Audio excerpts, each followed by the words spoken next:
Hello and welcome back to Sharp Cuts. My name is Garrett May alongside Josh Nickel. As always, welcome back to the show. And dutiful listeners, I'm sorry to report to all of you that one of us has folded up incredibly this week and a streak has been ruined. And I think we need to celebrate the excellence for the time we had it, but it is gone. Josh Nickel was unable to secure an Olympian guest this week. Josh, just how are you feeling after this momentous loss on your part?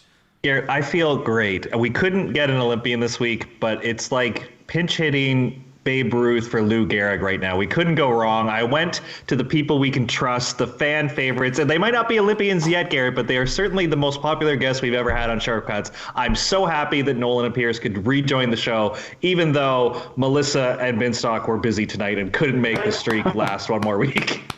Well, Pierce Johnson, Nolan Langley, welcome back to the show, boys. Josh is being very nice to you guys, saying you're fan favorites. We don't know that.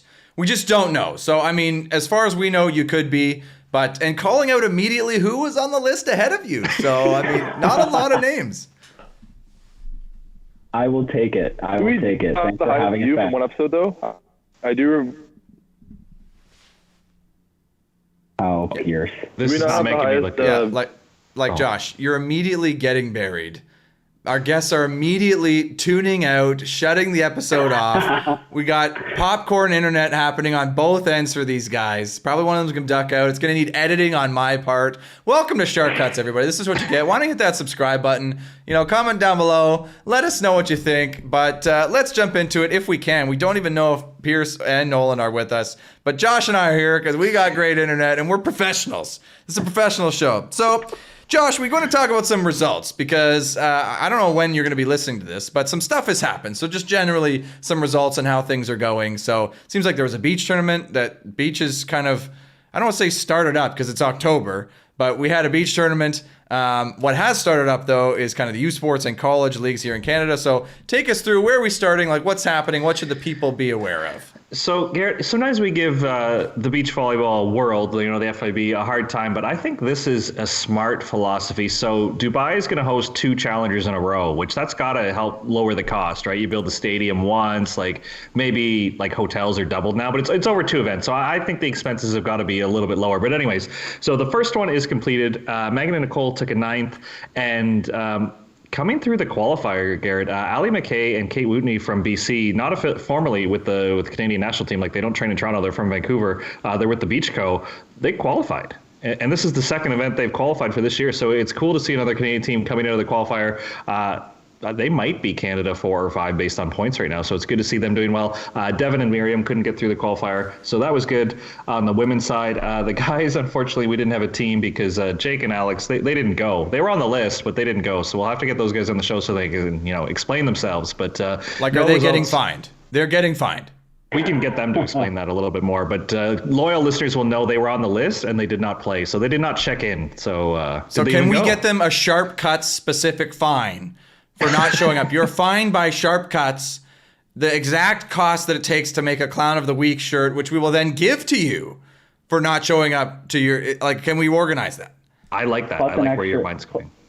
Plus an extra 50 for new Wi-Fi for Pierce. Yeah, an extra, well, that's not, it sounds like from the sounds of things, it's just not going to cut it. So we need a little bit more budget. If we could implement a Sharp Cuts fine, that would be excellent. So great. Nolan, Canadians. Hello. I'm just gonna go and say Nolan's the one that's been cutting it out the whole time, every time he talks. So let's not throw shade when it's your Wi-Fi. It's both of you guys. This is a professional talk show we're talking about here. We take things seriously. Josh and I have been fine this whole time. It's you two. All right? So figure it out over there. Get outside with the satellite or the antennas or whatever you need to do. Get this thing going. We're talking about results here. This is important stuff we're covering here, Josh. So anyways, Garrett, the first one's over. The second one's coming up. I believe the women are still there. Megan and Nicole don't appear to be on the list anymore, but we still have some women's teams over there in Dubai. Hopefully another good one where it's still a challenger, Garrett. I know the ones at the start of the season were maybe a little bit more stacked with a lot of teams that maybe some beach teams have tailored off near the end of the season, but points are still up for grabs. Prize money's still the same, so excited to get some more Canadian results. That's awesome. Now, we have Pierce, who is actually like, he shows us up every time he comes on the show because he actually watches volleyball, follows volleyball, like kind of does the work of a volleyball journalist, and then just comes on the show and kind of dunks on us. So Pierce, like, you know, as Canadians, we're not the best volleyball fans, okay? Let's be honest. All of us, generally, it's a bit of a theme for us. So what, like, can you narrow it down for us for what we should be excited about and trying to look and keep an eye on? For Canada volleyball? Well, I don't know. What anything we should care about? We should care about restructuring the entire program of Volleyball Canada. Yikes. That is a deep cut. We're just getting started in this show. Holy, that's a sharp cut. Well, what is the average fan going to do about that? Nothing. Absolutely nothing. This isn't a fan thing. This is we need to not be the laughing stock of the volleyball world anymore. Well, hey, we just hit equality. We're just trying to celebrate the good results here. But I like the sharp. It's called sharp cuts for a reason. We don't get enough sharp cuts here on the show, and Pierce is coming out swinging. I like it. I'm not bashing on the athletes. I don't think there's anything the athletes can do from that point, or even really the coaches can do from that point. It's administratively, we need to make big changes and not have idiots making the huge decisions. Well, I mean, this, just so everybody knows, this show is not officially sanctioned by any governing body in volleyball. And I think we'll probably continue to be after this show. Pierce coming on immediately sucking us, trying to get us canceled here. Pierce, what are you talking about, man? Hey, I love volleyball. I love being Canadian, but there's a disconnect of volleyball being ran in Canada. And you can tell that when you go to other countries. And yes, volleyball is not our number one sport here. We have hockey, we have lacrosse is huge here. We have everything else is ahead of that, and we have other professional leagues. We have even though soccer is not big here, we have the MLS here. We have other big professional leagues here, and I don't even know if we could sustain an actual professional league. I don't think we could. There's just not the fan bases, but we need to do something to help our national teams out and put them in the right directive, because we're getting killed when we go to these competitions against countries that actually care about the sport. Because you see it in any international, whether it's beach or indoor. It's Italy, Brazil, Japan, Poland. They're always doing well, and it's because their countries actually care about volleyball.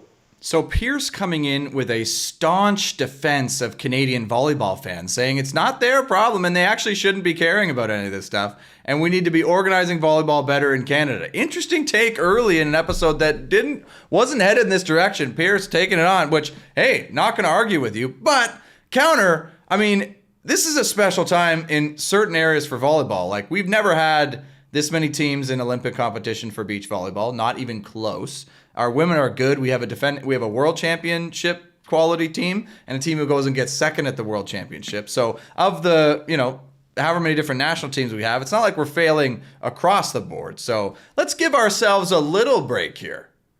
No, for sure. Yeah, we're doing probably better than we should be doing, honestly. But again, that's overachieving. Nice. That's because the athletes are doing what they can. I think we could do much better with what we could. Like, we have, if you think about it, we have all three of our national team facilities in different locations in one of the biggest countries in the world, where every other country has all three with their women's indoor, men's indoor, and beach all in the same location, so they can train properly, have all the income going to one facility instead of three spread out across the country.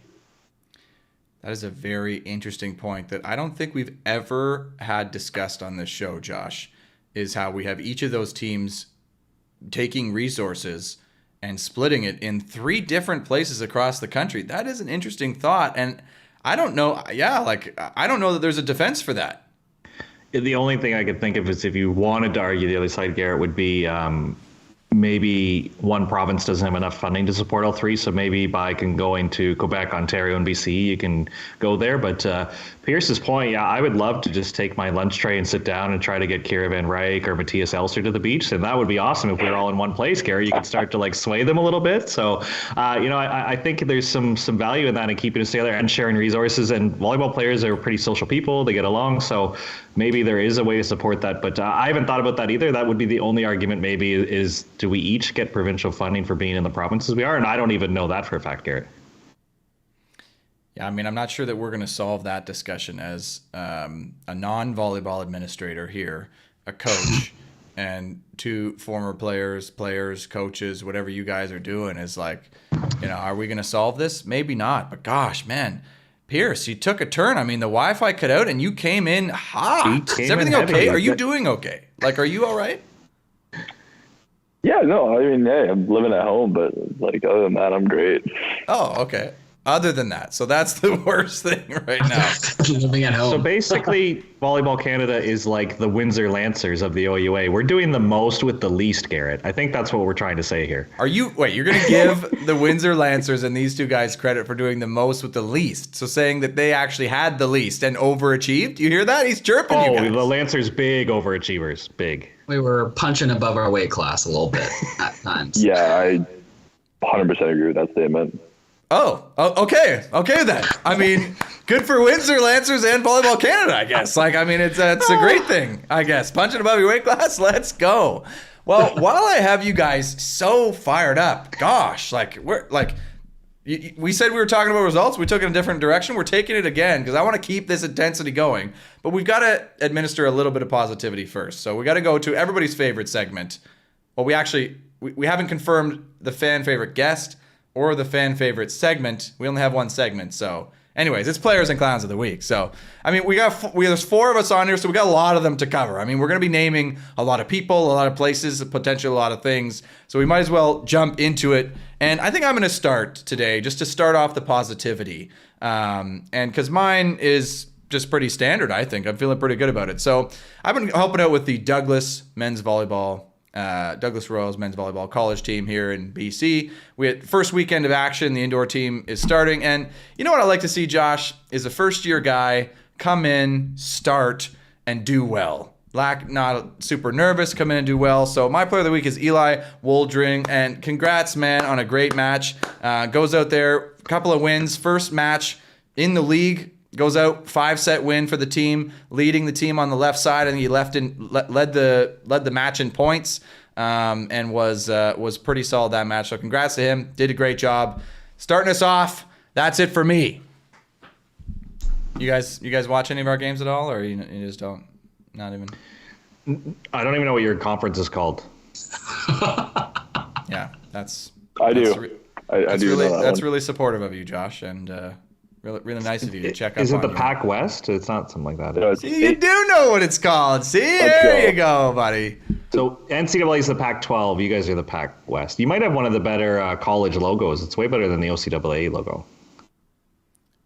I'll take ownership of it, but I'm probably the least qualified person to take ownership of anything happening in this league right now. It was my first game as well. So player of the week to me for getting a couple of wins on my first weekend as assistant coach, Josh. Did you? No? Depends what your role was the assistant. Did you like pump some tires? What did you exactly do, Garrett? Absolutely nothing. So yeah, I think like the sub cart, the paddles for subs. We don't even use the paddles. What are you talking? What do you need paddles for? Paddles are useless. They're a waste of space. Clown of the week to substitution paddles. That's not even my clown of the week. So I'm trying to bring positivity here. We're just taking it down into the gutter, boys.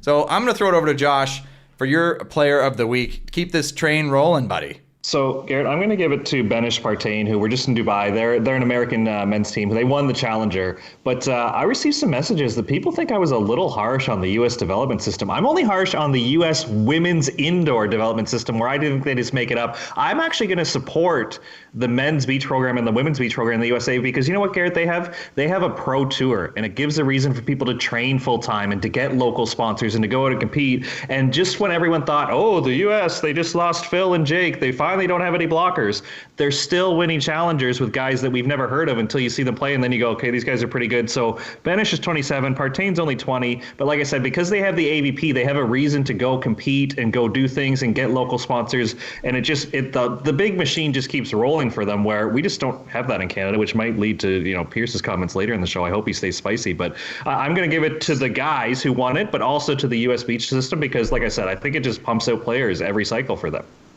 See, this is what I love about this show, is it really just gets down to the core of each of us, really. You've been getting messages about people saying you're too harsh on the U.S. system? Yeah, people would love to messaged discuss you? my comments further, Garrett. I don't know if they're for or against, but I imagine if they're reaching out, it's because they do not agree. Because if they agreed, they would say, "Hey, great job." Now they're like, "Oh, I'd like to discuss this further with you." You know. I'd also like to confirm that you did call out the men's team for winning a bronze medal and losing in the semifinal, and called out the whole system for them winning bronze. So it's not just the men. You did the men too. It was the first one. You did the men too. But great to see that you're not solely focused in your attacks, and you can praise the beach teams. Good for you, Josh. USA. Unbelievable. Good for you. I'm shocked that people would just message you that. Like, the opinions expressed by Josh Nickel on this show are the expressed of his only. And if you don't like anything he says, you should text him directly. Sometimes they're not even mine. And I would like to give a runner-up to, we talked about McKay qualifying, and I think I mispronounced her last name, Garrett. So, Katie, it's Wuttunee. I think I called her Wuttunee. I don't think that's how you say it, Garrett. But glad to see them qualify for a couple events. Hopefully they keep the train going here as we enter the fall beach season. Wuttunee? Yeah. Okay. Well, She'll great have to players come of on the the week, show Josh. and explain how to say it properly. But anyways. Congrats to you, player of the week, for having a solid player of the week and actually bringing some positivity. All right, let's go over to Nolan. You got a pal for the week? I do.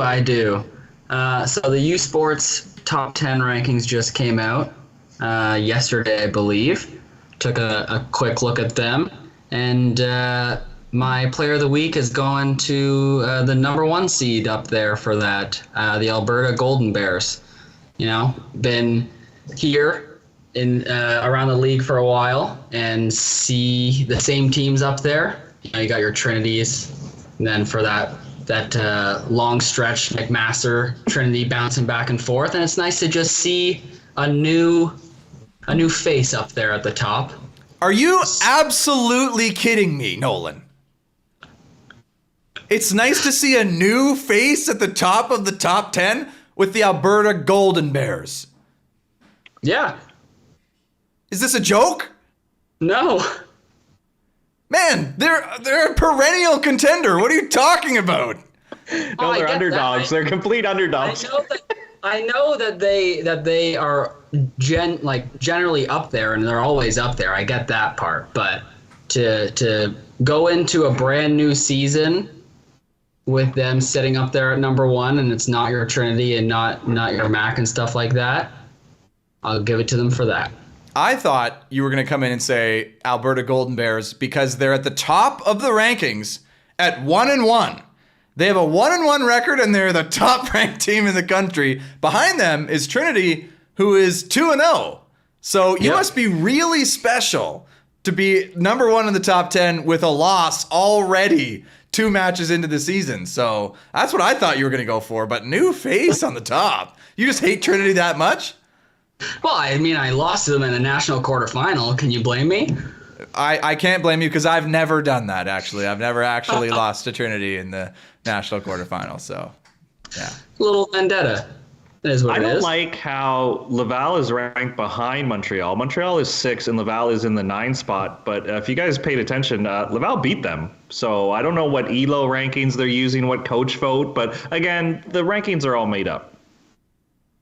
This is an absolute joke. Like, an absolute joke. How do you have rankings with teams with no record? Like, why do we even do a ranking before the first half is over? Like, what's the point? The preseason rankings? Somebody spends time doing this. Yes. And also, just to go about this, Mac is number 4 on the list, and U of T is number 5 on the list, and U of T just beat Mac in 5 the other day, like a couple days before this ranking came out. Yeah, preseason, it doesn't matter. I get that you got to respect the medalists, but Sherbrooke lost to Montreal, and they're 0-1, ranked 3rd. This is preseason doesn't matter, but that's all that this ranking has to go on. So what matters if not preseason when there's a team 0-0 on the list, Josh? I'll take the 0-0 because it's Mac, and okay, like they should be on the list. We can't exclude Ontario because they haven't started. There's a team 0-1 ranked 3rd, Garrett. Hey, better watch out for them though. They've yet to get a win. They have only losses right now, but you know they're right where they've got everybody right where they want them, I guess. What an absolute joke. So hold on, this was a player of the week segment? Yeah. Yeah, that's got to be the worst player of the week pick in Sharp Cuts history. I just gotta say that right now, Nolan. You're my best friend, but Oh, that's you picked a team, an entire team for a player of the week. You know what? I think that there's about 15 guys that would say otherwise because they're pretty excited that they're my player of the week this week. Wait, are they excited that they're the top, or are they excited that they're the player of the week named by Nolan Langley? Because they're not the same. We'll go with option 2. Well, Option hey, two. I mean, if anyone is actually excited about being named player of the week on Sharp Cuts, I mean, send Josh a message, because apparently that's the only feedback we get on this show is direct text to Josh. So if you're on Alberta, text Josh and tell him you're thankful that Nolan named you in your player of the week. Oh my gosh. Good luck I mean, moving forward. and comment down below if that was the worst player of the week pick ever. That would be a big berry though, Nolan, for that to actually pan out. So I apologize, but I'll wear it. It is what it is. we've had players of the week for less. But anyway, well, let's go. Pierce, put your money where your mouth is, and who is your player of the week? Yeah, mine's gonna be Steven Marr, who's playing in the Italian League for Monza this year. The team hadn't had a win all year. They go out and beat the defending champs, Lube Citanova, 3-0 at home, 7 aces in 3 sets. So, new setter. That was the setter's first game there. So he took over. Hard to do in that league. Congrats, Steve, on player of the week. Do you think Steve is excited to hear that? I hope so. I'm expecting a text. I've never met him, but I'm expecting a text from him. Okay, Steve, text Pierce and let him know you're thankful. But I mean, see, Pierce though, he can back up the chirps, at least on this show, calls out you for a weak player of the week, then comes in with some knowledge, named the teams, an individual player for a great game, named a stat, 7 aces in 3 sets. Also brought in the history with that the team hadn't got a win all year and they get the big win against the defending champs. Like, that's a pretty glorious player of the week. I think my only critique, Pierce, is your delivery. Seems so matter of fact with how you express it, but that's a pretty impressive week for Steve, I think. And I'll work on that for next time. I appreciate the constructive feedback, though. And there will be a next time. Believe it, fans. These fan favorites will be back. Well, yeah, I mean, okay. I guess if we call somebody a fan favorite, nobody's going to argue. Like, somebody would have to argue with us because we don't know. So, fan favorites. Okay, so that's our players of the week. I mean, pretty good all around, I would say, with 4 of us. Not so bad. Some fair amount of positivity. Now let's really just burn the bridges. So, clown of the week. I mean, I think this is where the level of the show really drops. So, for clown of the week, I'll go first again. I guess I'll go same order. So, my clown of the week is specifically the entire Canada men's college division. So the CCAA, the entire division, for being a completely broken and dysfunctional mess of teams, play styles, systems, and it is just an absolute mess, Josh. I've now coached on 2 different teams in 2 different divisions, and it is a mixed bag, to say the least, man. Like, these teams out west here are half decent, but with the weirdest coaching moves, the craziest play styles, nobody wants to get a serve in. Everybody's ripping spin serves. Then you go out east in Ontario, and it's guys who never even played in high school making your team duking it out. So you got such a disparity across the country. We're trying to make a league of teams, but it just doesn't make any sense, all of this. I could go on all day and nitpick 100 things about this league and about this division, and now I'm in it. I guess, again, we should express that this is my opinion and not those of any of our employers, but gosh, I just had to give a clown of the week. And specifically this week, Josh, it was the serving strategies of all these teams. Everybody is going out there, putting their balls on the table and just ripping like they really actually don't care about the result of the game. They just want to get an ace. And it is just shocking to me to see. And thinking back, well, that's exactly what we did at George Brown as well. Nobody really cares, so let's just go out there, and it's just not fun for anybody when you miss a bunch of serves and play dumb like that. So, Clown of the Week to the whole league. I'm putting you on notice. Do you guys use the Molten? Yeah.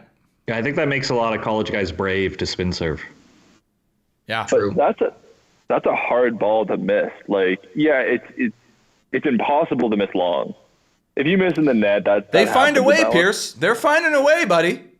That's impressive. That's wow. Yeah, like, so I'll use an example. Like, I'll call out my own team a little bit. I don't know the exact numbers, but the approximate numbers in my head. Among both teams, they do the double headers. That's the other thing too, Josh. Out West, they do the double headers. You play the same team back to back. In Ontario, you might have a Wednesday game, and then on a Saturday, you play a completely different team. Like, it's just such a different style. Anyways, so between two teams, probably in both matches, there was an average, I'd say, of about 40 missed serves on the match.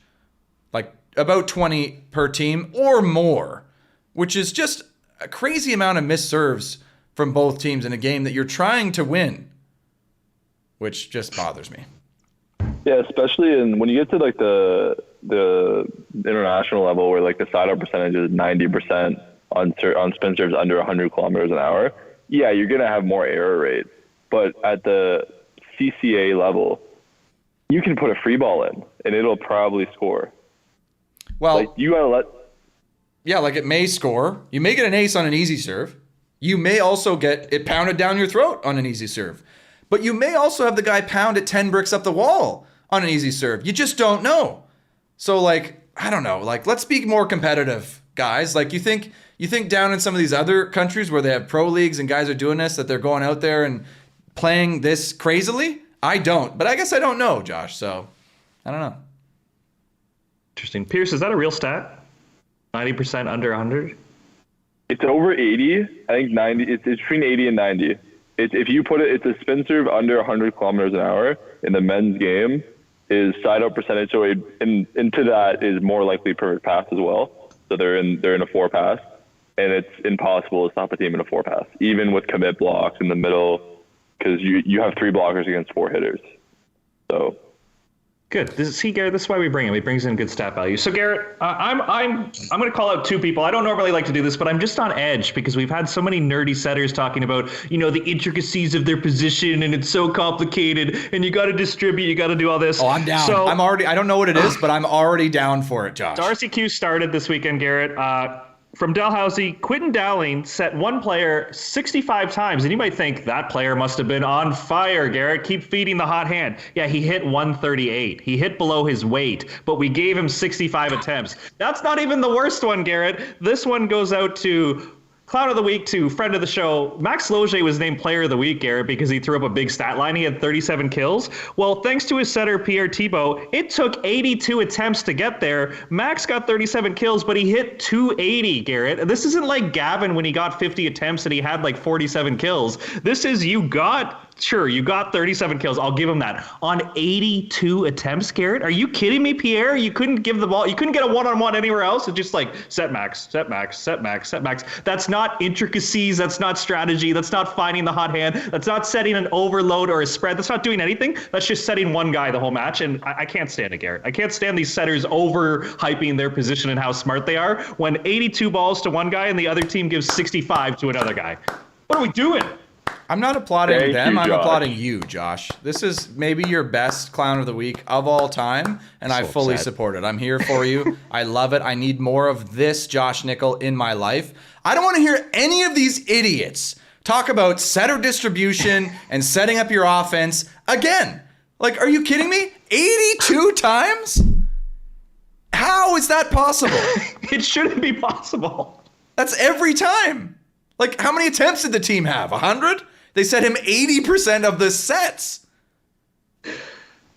That's incredible. I never had anywhere near that.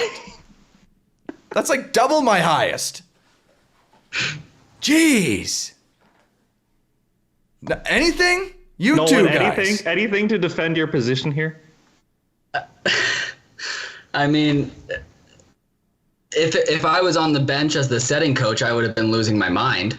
So I mean, Why though? Did they win? Did they win, Josh? But at what? So there it is, Garrett. They won in 5, so therefore he did a great job. It's all good. Great distribution. Great setter distribution. He set the right guy. No, in my opinion, you can set you can set the guy that's scoring for you regardless if it takes like 82 or 83 attempts, but there's still a right set that you can make. In probably a lot of those attempts he was going back to him, but probably wasn't the correct set to make in that situation. So I do. If I go back and watch the game, I could probably find a lot of opportunities to spread the ball out to other places that probably would have scored as well. Okay, Nolan, are you serious? Are you being serious right now? The guy set the guy 82 times, and you're saying, yeah, if I went back, I could probably find a few times where he could have set somebody else. You think? He set him 82 times, Nolan. No. There's a difference. There's a difference between finding a time to set somebody else and finding the proper set to make in that situation. There's a difference between the two. Yeah. There were. If you go back and watch it, there will be times that he set the right side just because, he was in his head the hot hand. But there were better setting decisions to make throughout that game, I can almost guarantee. But, they ended up winning the game, so it is what it is. I mean, man, they won. So, yeah. I mean, what are you going to do? Because, maybe they set the other guys and they hit worse. You just don't know. This is what I'm saying. This was in like a U Sport game. Yes. Yeah. So this is like U Sports, like they have coaching symposiums, Josh. Like they have stuff where people go in and talk about systems and stuff like this. And we're going to see matches like this. You think somebody drew that up on the game plan? No. Like, gosh, he just frustrates me so much, Josh. It was a regular season match, Garrett, and it was a doubleheader weekend. So they played Friday and Saturday. So I don't know how Max got out of bed the next day. Well, he was probably fine. 82 sets. I mean, he's used to it. The next night he probably got 40 and was like, I'm fresh. Oh God, that's probably your best clown of the week of all time, Josh. I gotta fully applaud that. You set us up with a guy who got 65 sets, and you're probably like, whoa, that's a lot. I was like, whoa. Then you came in with 82. Unbelievable. 82 on 5 sets. So that's a lot per set. Can we do the math on that? What is that? No, it's not my strong suit. Like, do you want a hitting percentage? It was 259. Yeah, but how many sets did he get? See, this is why we're a volleyball show and not like a mathematics show. 16.9 sets per set. That is unfathomable. The guy got 16 sets a set. Are you like what? That's more than half each set. By far. That is an impressive amount of sets to have received. Yeah. We can never let a setter tell us anything about technical, tactical, setting, distribution ever again, Josh. Especially if they have a game like that. Could you imagine losing to someone and they set someone that many times and you couldn't stop him? Well, they stopped him enough. He hit 280 or something. Well, but he had 37 kills. But like, I'm saying, like, screw it. Go triple him. If they score something, like, make them set someone else. Anyone else. Yeah, it's a good option to just triple him no matter where he is. It's a great play. Basically, it just and see if he was running a 30 for separation and if that middle continued to go try and stop the 31 for 5 sets straight. I need to go back and watch that. You're trying to blame this on a big dumb middle, and I'm telling you it's the setter's problem, okay? Well, I'm also ready to blame it on a big Gronk middle, Josh, because we've been there before as well. So is it possible that both the other team's middles were like, oh man, they just keep fooling me on this shoot back combo. What are we going to do? Totally possible. Oh gosh, we're only halfway through the clowns of the weekend. This has already been a beauty. Okay, Nolan, over to you. What do you got for us, buddy? Okay, well, I hope Pierce feels bad for what he said about my my player of the week Probably. because know. my clown of the week was to help him out a little bit. So my clown of the week is going to every single professional volleyball team overseas. Every single one. Because this handsome dude sitting in the corner of my screen is just chilling at home in Chatham right now. He's just chilling in Chatham. Sorry, you're Gary, talking. Oh, okay, yeah, yeah. Just not doing anything. He's not playing, not practicing with a team. Now what are we doing over there? Come on. We have I do. a big left side attacker that's just sitting in a little farm town in Canada ready to go play some volleyball. Why are we not signing him? What is this? Man, do I feel bad now? Whew. Yeah. Yeah, I mean, like you called him handsome too after that. Like, Yeah. I mean, handsome left side player sitting in Chatham, right? So this is maybe one of the largest crowds of clown of the week we've ever seen, calling out an entire, like every single pro team, All of them. like everyone, not just every team who like passed on Pierce, like every team. Like Yep. that's a wide net. So I mean, every team, yeah, it's your fault. I mean, yeah. So hold on, we don't know the background here. So Pierce, you're looking for a contract and you're unable to find one. Nobody wants you. I was in Portugal. I had a team there, and that was a mess. I legally signed a contract that I can't talk too much about that. But I ended up dislocating my shoulder because I was playing through an injury that I didn't want to. It's luckily no muscle damage, no anything like that. So I'm rehabbing and I'm looking to head back to a team in the next couple of weeks. But yeah, I'm just kind of waiting to hear. Garrett, imagine he gets a contract offer and it's all because of Nolan's clown of the week, and that gave him the sharp cuts bump to put him back in the pro circuit. I mean, if that But happened, I think we I want should to- feel really great about our show. Yes, yeah. Because if the entire Alberta team is feeling more hype about Nolan's player of the week than their state, and this actually moves the needle on Pierce, then I mean, I think we should just retire. We'll never be any better than that. So I mean, yeah, I hope that works, but I think maybe we should continue looking at other avenues if you have other irons in the fire. I don't think you should rely too heavily on this one. Let's do this. If that happens, and if they tell me it was from the podcast, I'll buy each of you a nice bottle of whatever you like. Wow. All three of you. That's an easy commitment to make for Pierce. I think there's no hesitation in that, and I mean I'll take it, but I know happen. it's not gonna happen. I also want a Awesome, one-day really nice. contract. You turned the clown of the week into a nice thing, Nolan, and I don't really like that. It kind of upsets me that on our show you turn the clown of the week into like a nice thing. It's what's called sharp cuts, man. Like what the Yeah. heck? Trying to be nice. He's getting soft. Remember when we first had him on the show, he would give somebody the player of the week and then 180 it and make them the clown of the week also? Like he used to cut pretty deep. I gotta keep the fans on their toes. I gotta spice it up every time. I guess. Like, I mean, is the player of the week is really just to set everybody up and feel better about ourselves so that we're able to cut people down, so that we at least even the scales. But gosh, it seems like you're too positive. So maybe Pierce is gonna. Anyway, so let's go to Pierce last. Clown of the week, over to you, Pierce.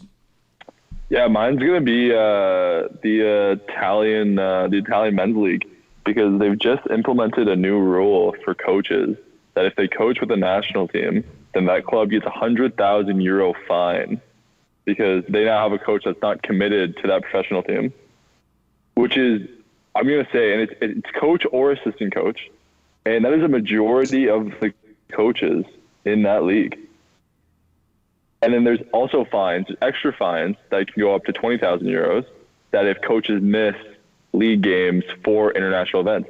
So like what would have happened with the Women's World Championships for women's coaches. Now that wasn't the men's, but if that was to happen with the men's, that would be a €20,000 fine. Sorry, Wow. I'm confused. The league implemented a massive fine for the club, like not the individual, for the club. No. If the club has a coach who coaches with their national team, that coaches with any national team. Yeah, like Pierce, is it not fair to say that Italy probably has the most coaches? Like, it's not unusual for like the Finnish team to be coached by an Italian cat, or like our women's team was once coached by an Italian dude. So like they go around the world coaching other federations. Yeah, there's the Slovenian national coach, the now the French national coach. That was the German national coach before that, and then there's a bunch of assistant coaches in that as well. Like it's pretty big, and it's like the clubs are trying to fight it, from what I'm reading, because it's a pretty stupid rule. It's almost as bad as how Canadian volleyball's ran, but just in the professional league in Italy. But that is a very, very strange rule, because you'd think that kind of a top tier coach who coaches with the national team would kind of raise the echelon of your pro league and actually help your league. Even if they miss some games, it's kind of a story to tell. It kind of brings in the eyes. People kind of understand there's that name value. But what it also maybe seems like to me is if you're a league based solely in a country, so it's the Italian league, right? They don't go to other countries. It's just in Italy. What that might do, though, is if you make it hard for teams to have coaches who coach national teams, it might make it easier to have coaches who don't coach national teams who are Italian and who are local. And so maybe they've been working with their national federation, be like, hey, let's get some of our coaches into our league so we can make this a little bit more domestic. Is the only logical, that's the only reason I could think that the league might want to do something like that. Do you not think it's just like, that's just like pushing potential worse coaches into the league, though? Like you're now making it so that like these high level coaches that are good enough to run a national team aren't gonna want to coach in that league anymore, because they still want to coach pro, but they also want to do the national team. So you're potentially pushing out the best coaches that are in your league away from your league, like, for good. I agree, and that's what I'm saying. Maybe they just don't care. Yeah. And then like if you take the hypothetical like all the way down, you get like worse coaches, which could equal worse teams, which could equal worse volleyball, and then people not wanting to go watch it, and then you're driving down revenue because there's less people watching it because the volleyball's worse. Seems like a very stupid decision. This might actually help settle the argument of how much does a coach do? Because let's say all these international coaches, they don't return to the Italian league and maybe they go to another country's league. If that international or the domestic league all of a sudden improves, can you say like, oh, we got better coaches, now we have better systems, now we do stuff? Or if the Italian league still stays like the most competitive and the most interesting, maybe it proves that we're not that valuable, Garrett. No, coaches aren't that valuable, Josh. And I'm reminded of that like every time I step out there. It doesn't matter what I do or say. It's not, you have very little impact. I'm going to go ahead and disagree with that one. At where you guys coach in Canada, but in the international level, once you get to like the professional level, they matter less. I'll give you that. Then, but like to comparative to what you guys matter to the players, it's different. Yeah. Okay. So let's take out recruiting though, because recruiting is a huge piece where the coach makes a massive difference. A absolutely massive difference. If you take out that, then I don't really see a huge difference. And it's funny because it was the kind of topic I was hoping to get into with you guys. So it's a really great segue. But I should go back and I should kind of rephrase what I said. It depends where you go in Canada. I help with recruiting with Windsor still. Nolan's a big part of recruiting. He leads recruiting at Windsor. If I ever talk to a kid, I tell him, if you want to get better at volleyball and you're going to school to play volleyball and get an education, you can go to these schools, and I can count them on my hand, in Ontario anyways, that you will go and you will get better at volleyball. Now, if you want your education, fine, go to your education, that's important.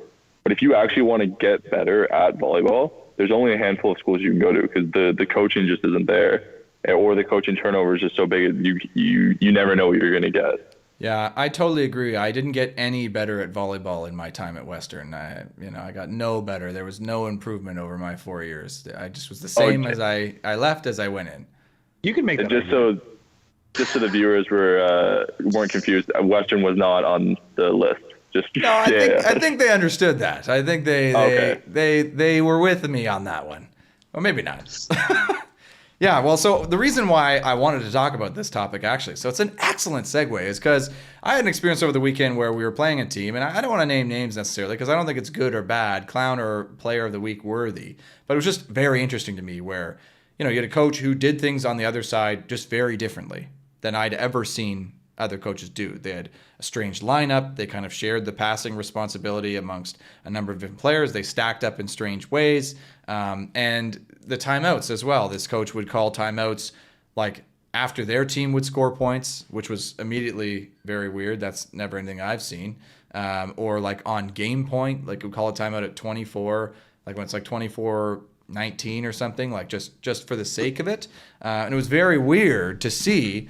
But what also was interesting was how little it made a difference on the outcome of the game. It was still a battle. It was still teams going at it. Didn't really seem to massively hurt or help either team doing those different moves differently than I've seen coaches do it. So kind of made me think like, we talk about all this stuff all the time, but does it really matter in the end when it comes to competition? And I was a little bit humbled. I was like disappointed. Damn, like spent all my life doing this. Like, is it really making a difference? Everyone's thinking back and going, no, it really doesn't. It's just pure bias by me as a coach, and it's all anecdotal evidence. But I think calling a timeout at like 24-19 is a waste, Garrett. I think there was damage to be done earlier where you could have like stopped that gap where, I don't know, you may have swayed me. We're kind of like, does any timeout really make a difference? I don't know. Sorry, Josh. Up 24-19. They called a timeout. They were up 24-19. Were you guys like, did you score like 4 in a row or something? Or Nope. 3 in a row? No, it's 23-19. They sided out, called a timeout. Oh, well then with the context there, yeah, I don't know what they were doing, but if I was in the audience, I'd be annoyed that you're now wasting my time. Yeah. I'm sorry, they sided out and now it's their serving. I looked it up, Capilano coach. That is the worst coaching decision I may have ever heard. Like, I wanted to avoid naming names, and Pierce went out because he had to find it. I wanted it for my own peace of mind, but then I heard that, and that's got to be the clown of the week. I'm sorry, I got to change that. Well, You're up 24 it would have been clown of the week, but it didn't really make a difference. But you because your player did something, but like you are a clown for that. Do you think it had potential to make a difference? Like if it wasn't, like if we take the 24, like the fact that they were just about to end the set. If he called a timeout after his team won a point at like 9-8, like 8-8, they went up 9-8 and he called it. So that Then something could you similar say- happened too. Like this is what I'm talking about. Timeouts at weird moments where they side out or earn a point and then call a timeout on their side, right? Which is Yeah. like, I mean, I'm sure there's a reason for it. I would never do it. I think it's very weird. I would want to use my timeouts in a way that I feel like is smarter and more useful. But when you just watch it and you see nothing really come of it either way, it kind of dampened my spirits on how smart I think I really am. Like, I feel like I'm making the right moves, but if nothing happens out of it, then was it really the right move? But this is also the issue with when you compare like in volleyball in Canada sense, we're on I would say the higher knowledge level of how to play volleyball properly compared to the average person. Because when you go to the lower levels of volleyball, you see the wildest stuff like that. One time I was in a tournament in high school, I got called by a ref for jumping too far into the court on my spin serve. Not that I foot faulted. No, that's And illegal. So people just so people just don't actually understand the rules of volleyball, and you can't talk to them. Like I had an OUA ref told our other setter at Windsor, Anthony DiGirolamo, that he couldn't dump a ball with two hands. He couldn't turn to the net and flush it down. He said you can't do that in volleyball, and he called him on a lift. It's just people just don't understand the rules properly, and that's the issue. I was called on a double once for one-hand setting. Yeah, well, we're getting into refs now, and refs like should know the rules, and the expectation is that they know the rules, and when they don't, it's clear that they're doing a bad job. That's very cut and dry. Like, interpretation aside, like, you made a bad call, you don't know the rule, if you get evaluated, it's going to reflect badly on you. But a coach, if you make a terrible coaching move, and you win and it works. Was it a bad coaching move? But is that not the same thing as if a ref makes a bad call and then that team still wins even though the call went against them? You're doing your job improperly. Whether the coach is doing the job improperly or the ref's doing the job improperly. You just don't understand the game well enough. And my whole point is, maybe the hottest take ever, they should just be banned from volleyball. They shouldn't be allowed to play. This sport isn't for everyone. Just kick them out. Okay, so if you make a bad enough mistake, Pierce is going to ban you from volleyball for life. Just get walked out of the gym. A lifetime ban from volleyball. How would they enforce that? I mean, I'm sure that somebody has done bad enough stuff to warrant that and still not gotten that. So, yeah, I don't know. It made me think. I'm not trying to argue on that side because I think it was a clown move as well. Like, I think it's very weird. Like, I think there's a lot of things you can do to help your team. But I also thought, like, well, what the hell do I know in some ways, right? What would classify a bad coaching decision if it ends up working? Right. Like, how do you classify it as a bad coaching decision if you don't know the outcome until after it happens? Right. Like, but there's using statistically probable like situations where like, hey, this might have a 50-50 chance of working, and then that's the worst case scenario where like you have to pick one and you don't know what one's gonna work. And you mean like the Trent when you got to set? Sorry? Like the Trent game that you got to set. Yeah, I got to set in a game, and that was probably a bad call. I can live with that one. I probably should never be allowed to set a volleyball, even though I play volleyball. Just let me hit the ball. okay. I agree with that statement full-heartedly. But there's there's coaching situations where there's the right thing to do, and then there's the action of not doing anything, which is still better than doing the opposite of that and making the total egregious thing and calling a timeout when your team's serving at 24-19.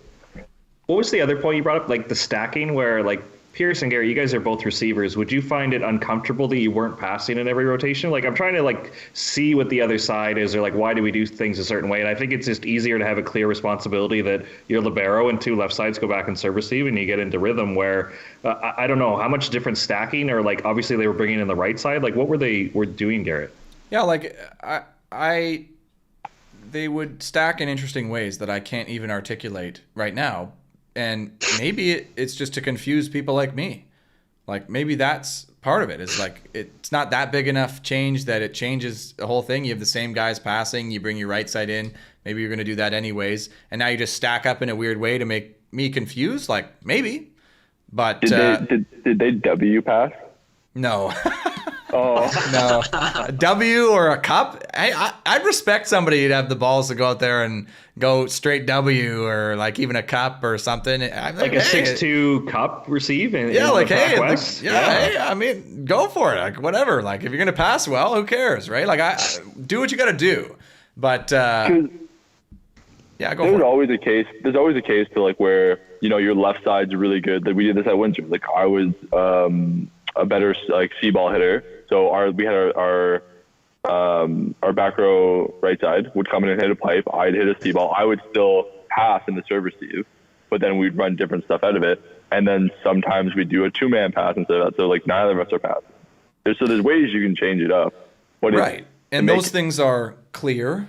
My volleyball mind can look at it and go, I get what's happening here. I get why they're doing that. Watch for these hits. Like as an opponent, as I'm trying to like take it apart, I say, okay, here's what they're trying to do. Here's what they're running. But when you do something in a way that seems to me suboptimal, where you like bring your right side out, you pinch maybe a left side out in a way that doesn't allow them to be offensive in any way, just kind of interesting rotations that looked different, and that I don't know, maybe we're out of rotation sometimes. Like I don't fully know, but like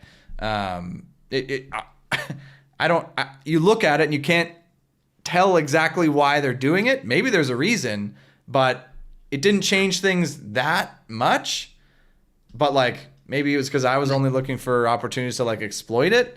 But for me as a receiver, like if I was ever not passing, well, I was never not passing. I was like, no, I'm taking half the court. Forget that. Like, but if I'm stacked up and there's guys like stacked up like behind me, like around me in my passing space, that made me uncomfortable.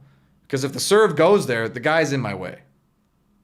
So like as a coach in my lineup, I'd be trying to avoid that as much as possible, because like a team could just pop a serve in there and it's immediately a tough serve just because there's a bunch of people there, not because it was a good serve.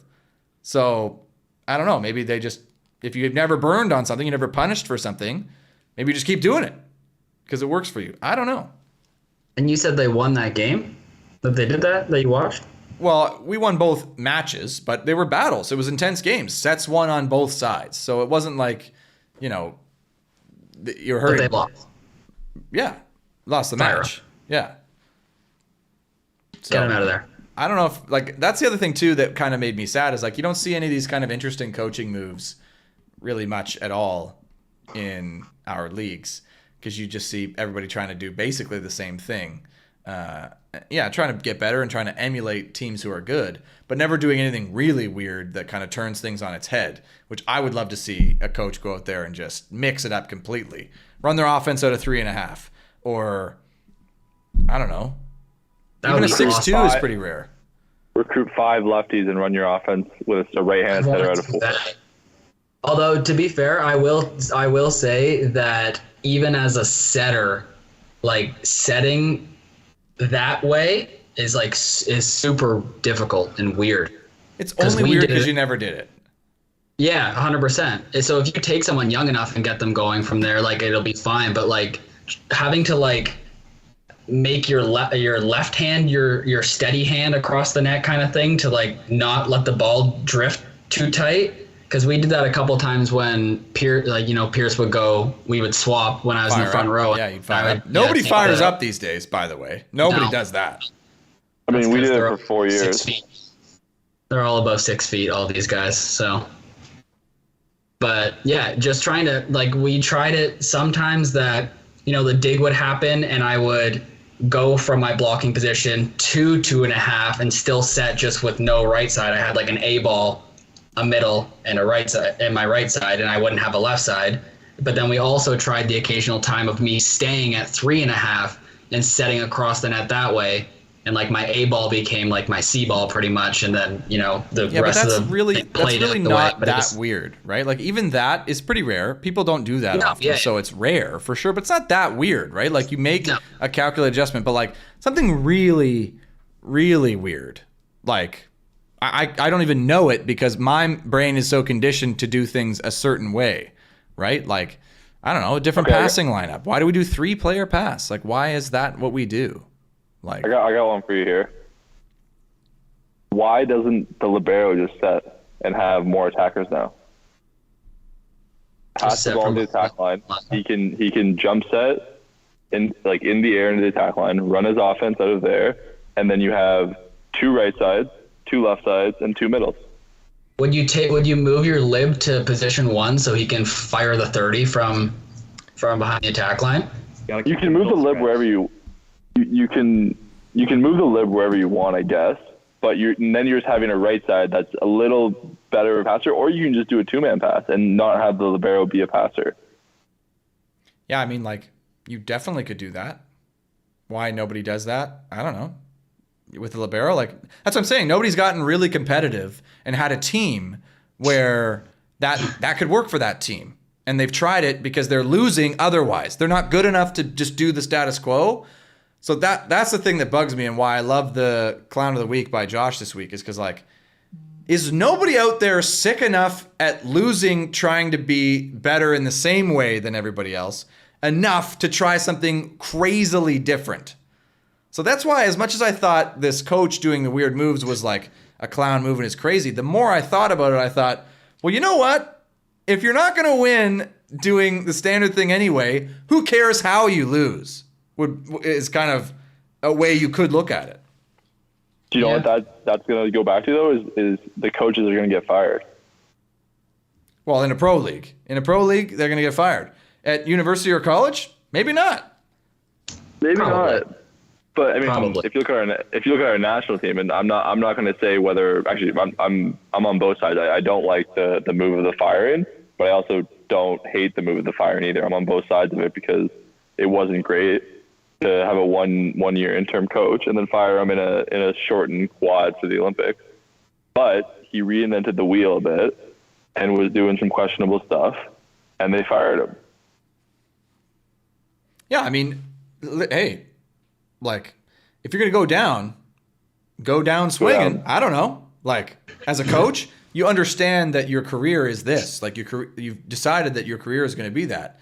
So, like, I don't know. Like, if it were me and I go and I have a bad team, I have a limited window. If I don't win in 2 years, say, then they're going to be looking at me. Well, shoot, I got to try what I can, to get it done. And the fact that, like, I bet you'd see more weird stuff like that in other countries, in other cultures where it's a little bit more accepted to do things. Like, we're in Canadian volleyball culture, I feel like it's like you see someone do something a little bit different, and it's kind of like, whoa, what's going on there?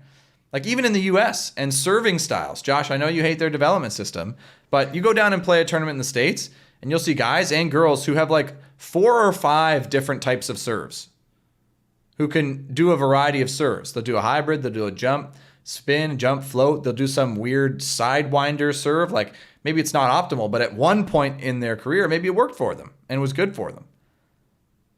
I'm gonna disagree with that one too, and go a little more to Josh's style. That ball they use is a joke. The molding, you can do any. I think it's a great development ball. I think it is good for kids to use. I think the kids should use it at the I think until like the 16U age in OVA and like the younger level, because it teaches you, if you do the right technical aspect with the ball, if you put proper topspin on the ball, you get good rewards from it. And then when they go to the Mikasa, the actual, a real volleyball, how volleyball's played, then you have the proper technique now, and you're not just muscling the ball, which you can do with the Mikasa at 14U.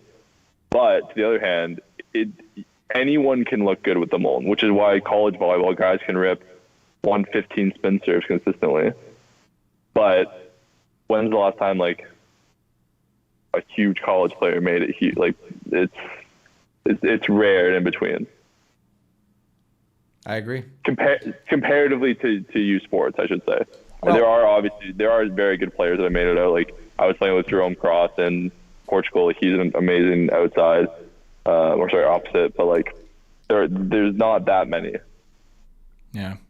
Well, if you're ready to agree with Josh on a clown of the week of his, then I think we've come full circle, and Josh has earned the final word. Josh, what are you going to leave us and the viewers with? We've covered a lot this episode. We've called some people out. It's been a sharp cuts episode. I mean, if you want sharp cuts, you get it on this episode. So what's the final thing, Josh, that we're going to leave our listeners with as they end this episode? It's a bit of a cliffhanger, Garrett. I can't wait for more information on the Ben Josephson release to come out so we can have Pierce and Nolan back on the show and just fight for an hour straight, because I cannot disagree with these clowns more about, was it a good decision, was it a bad decision? It was a terrible decision, and I would like some more facts before we butt heads on that. So stay tuned, listeners. This might be coming up sooner than you think. Okay. Interesting. Who knows? I would love to be back on to talk about this, because... Okay. I'm going to dear listener, I'm going to maybe cut it here and just see if these guys, I'm going to keep recording though, to see if these guys go off on each other for the next hour. Stay tuned. But unfortunately, everyone's sick of listening to us, so we got to cut it there. So thank you guys so much for joining us. You guys came prepared this time, and I'm impressed. I mean, you guys know the drill. Thanks for coming back, and being third on Josh's list is nothing to be ashamed of. You had the players of the week, the clowns of the week, topics. You guys are ready to go. So A+ quality guests. So thank you guys for joining us. Josh, it's a pleasure as always. And thank you, listener. If you're still listening, thank you so much. Hit us up on YouTube, the podcast, 5-star, subscribe, and hit us up in the comments, because we like to hear from you. Josh doesn't post on Instagram anymore, apparently. So send us your comments, or just text Josh directly. One of these days, I'm just going to put your number out on these episodes, Josh. You're going to get a million texts. Whoa. Right. 1 million, four from unknown numbers. 1 million texts from all the listeners. But thank you guys so much for listening, and we hope to see you next time.